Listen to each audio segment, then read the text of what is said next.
6.5 ঘন্টা পর ভবানী ভবন থেকে বাদ হয়েছেন অভিষেক বন্দ্যোপাধ্যায়। রবিবারের পর মঙ্গলবার ফের ভবানী ভবনে হাজিরা দিয়েছিলেন তিনি। সন্ধে 6:30 নাগাদ ভবানী ভবন থেকে বেরিয়ে যান তিনি। আবার তাঁকে এই মামলায় তলব করা হয়েছে কিনা তা এখনো জানা যায়নি। রবিবার তাঁকে ডাকা হয়েছিল বিধানসভা সইজাল কাণ্ডে তদন্তে। মঙ্গলবার ডাকা হয় উস্কানিমূলক মন্তব্যের অভিযোগের তদন্তে। সিআইডির দেওয়ার সময়ের কিছু আগে ভবানী ভবনে পৌঁছে গিয়েছিলেন তৃণমূলের সাধারণ সম্পাদক।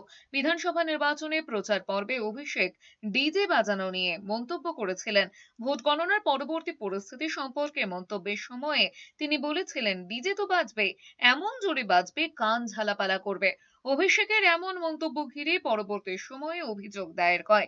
সূত্রের খবর, অভিষেকের বিরুদ্ধে সল্টলেকে সাইবার অভিযোগ দায়ের করা হয়েছিল। ওই মামলায় গত শুক্রবারে অভিষেকের কালীঘাটের পটুয়াপাড়ার বাড়িতে গিয়ে নোটিশ ধরিয়ে এসেছিল রাজ্য পুলিশের গোয়েন্দা বিভাগ।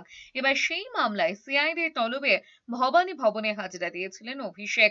সকাল 11:45 নাগাদ বাড়ি থেকে রওনা দেন তিনি। দুপুর 12টায় তাঁর হাজিরা দেওয়ার কথা ছিল। নির্ধারিত সময়ে কয়েক মিনিট আগে ভবানী ভবনে প্রবেশ করেন অভিষেক। এরপরে ভিজিটর্স বুকে সই করে ভেতরের দিকে চলে যান তিনি। ভবানী ভবনের ভিতরে প্রবেশের সময় অভিষেকের সঙ্গে অন্য কাউকে দেখা যায়নি। যে কোনো এমপি, যে কোনো এমএলএ তারা কখনোই এইরকম উত্তেজনামূলক ভাষণ ভোটের সময়, বিশেষ করে ভোটের সময় দেওয়া যায় না, যেখানে ওনারা বলছেন যে আমরা দেখে নেবো 4 তারিখের পরে ডিজে বাজাবো, বা যে এই ধরনের যে কোনো বক্তব্য বলা যায় না। সিআইডি কেসটা তদন্ত করছে। আমরা যেহেতু বিধাননগর সাইবার ক্রাইমকে একটা চিঠি দিয়েছিলাম এবং সিআইডি যেহেতু কেসটা টেক অফ করেছে, আমরা ভবিষ্যতে কোর্টে যাব